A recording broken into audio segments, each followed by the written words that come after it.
Uang, kertas, koin, angka di layar. Kita semua kenal benda ini, tapi pernahkah kamu benar-benar bertanya, apa sebenarnya uang itu? Apakah ia sekadar alat tukar?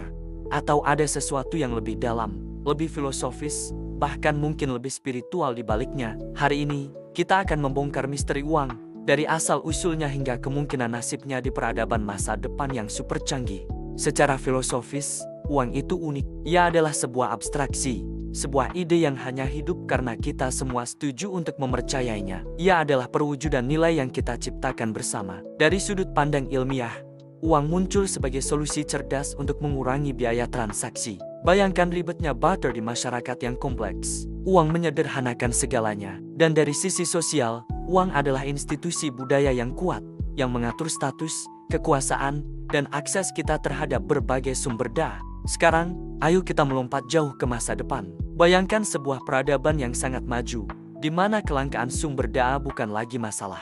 Sebuah peradaban pasca kelangkaan atau post-scarcity. Di dunia seperti itu, apakah uang masih diperlukan? Apakah entitas yang jauh lebih cerdas dari kita masih akan memakai konsep kuno ini? Banyak yang berpikir, peradaban maju pasti akan menghapus uang. Tapi, apakah benar begitu? Mari kita bedah beberapa pertanyaan mendasar. Pertama, apakah uang muncul karena sifat dasar manusia yang egois, atau karena kebutuhan akan sebuah struktur sosial? Filsuf seperti Rousseau dan Hobbes punya pendapat berbeda tentang sifat manusia. Tapi ilmu ekonomi evolusioner dan antropologi modern menunjukkan bahwa uang adalah hasil interaksi kompleks antara sifat dasar kita dan kebutuhan untuk berkoordinasi dalam skala besar. Ada kok masyarakat tanpa uang seperti suku Hadza, tapi sistem mereka bekerja dalam kelompok kecil yang saling kenal. Kedua, bisakah moralitas atau rasa kebaikan menggantikan fungsi uang? Kita semua ingin hidup di dunia di mana semua orang saling berbagi karena keutamaan. Tapi neurotika mengingatkan kita, empati manusia punya keterbatasan. Kita bisa sangat peduli dengan lingkaran terdekat kita, tapi sulit untuk merasakan empati yang sama untuk jutaan orang asing. Jadi, moralitas saja mungkin tidak cukup untuk mengatur distribusi di masyarakat global. Mungkin kita butuh sistem hybrid, gabungan antara teknologi dan nilai moral. Pertanyaan krusial lainnya, apakah uang yang menciptakan ketidaksetaraan? Atau ia hanya memperbesar jurang yang sudah ada? Karl Marx akan bilang, sistem kepemilikan adalah akarnya. Tapi ekonomi institusional menunjukkan bahwa bukan uangnya yang salah, melainkan aturan main atau institusi yang mengatur distribusinya. Sistem kasta bisa menciptakan ketidaksetaraan parah tanpa uang, sementara sistem kapitalis bisa memperparahnya dengan uang. Jadi, kuncinya ada pada bagaimana kita merancang sistemnya. Jika uang dihapus, bagaimana kita mengatur sumber daya yang tetap langka, seperti waktu atau lokasi premium? Disinilah teori keadilan dan model komputasi berperan.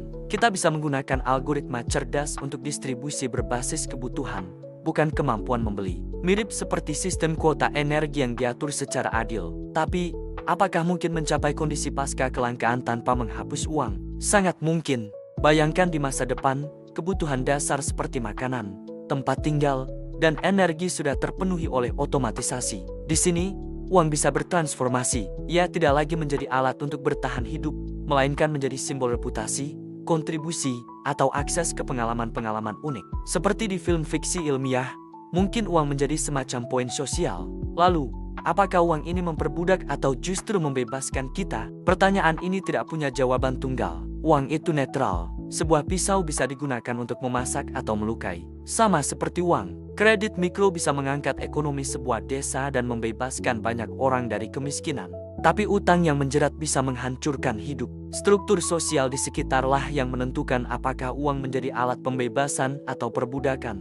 Mungkinkah suatu hari nanti, kecerdasan buatan atau AI menggantikan peran uang sebagai pengatur distribusi global? Jawabannya, ya, sangat mungkin. AI bisa menganalisis data kebutuhan triliunan titik secara real-time dan mengalokasikan sumber daya dengan efisiensi yang tak terbayangkan oleh manusia. Jaringan listrik pintar atau smart grids adalah contoh kecil dari konsep ini.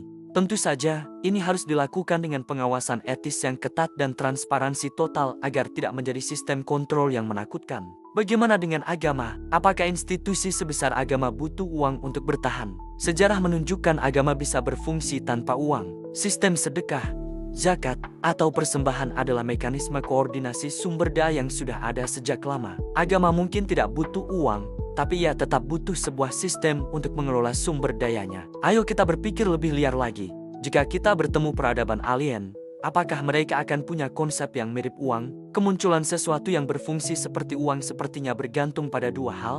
Adanya suatu bentuk kelangkaan dan kebutuhan untuk koordinasi antar individu yang tidak saling kenal. Jika alien hidup dalam kelimpahan total atau berkomunikasi secara telepatis dalam sebuah kesadaran kolektif, mungkin mereka tidak akan pernah menciptakannya. Ini membawa kita pada kesimpulan penting, kemajuan sebuah peradaban tidak diukur dari ada atau tidaknya uang. Lihat saja negara-negara Nordik, mereka sangat maju, indeks kebahagiaan tinggi, tapi mereka masih menggunakan uang. Kemajuan sejati mungkin lebih tentang bagaimana sebuah masyarakat mengelola kompleksitas, keadilan, dan kesejahteraan warganya, entah itu dengan uang, algoritma, atau sistem reputasi. Jadi, kita telah menggugat 3 gagasan umum. Pertama, bahwa uang adalah indikator kemajuan.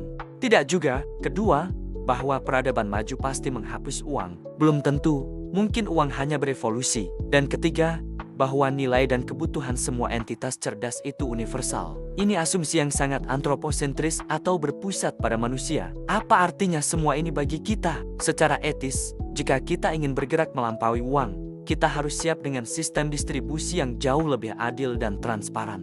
Secara epistemologis, kita dipaksa berpikir ulang, apa itu nilai?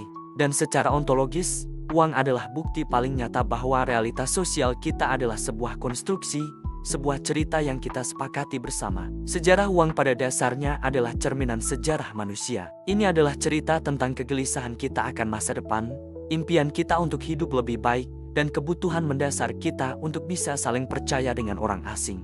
Jika suatu hari nanti uang benar-benar lenyap dari peradaban, kita tidak benar-benar kehilangan apa-apa. Kita hanya mengganti satu bentuk cerita yang menopang peradaban kita dengan cerita yang baru, yang mungkin lebih cocok untuk masa itu. Pada akhirnya, pertanyaan yang paling penting bukanlah kapan uang akan hilang, melainkan kisah kolektif seperti apa yang ingin kita hidupkan bersama di masa depan. Sebelum video ini berakhir, saya punya satu pertanyaan untuk kamu renungkan. Jika besok pagi kamu bangun dan seluruh konsep uang di dunia tiba-tiba hilang, apa yang sebenarnya paling kamu takuti? Kehilangan angka-angka di rekeningmu, atau kehilangan kendali atas arah hidupmu? Tulis jawabanmu di kolom komentar. Saya sangat ingin tahu pandangan kalian. Terima kasih sudah menonton. Jika kamu suka dengan pembahasan mendalam seperti ini, jangan lupa untuk like, subscribe, dan nyalakan lonceng notifikasinya. Sampai jumpa di video berikutnya.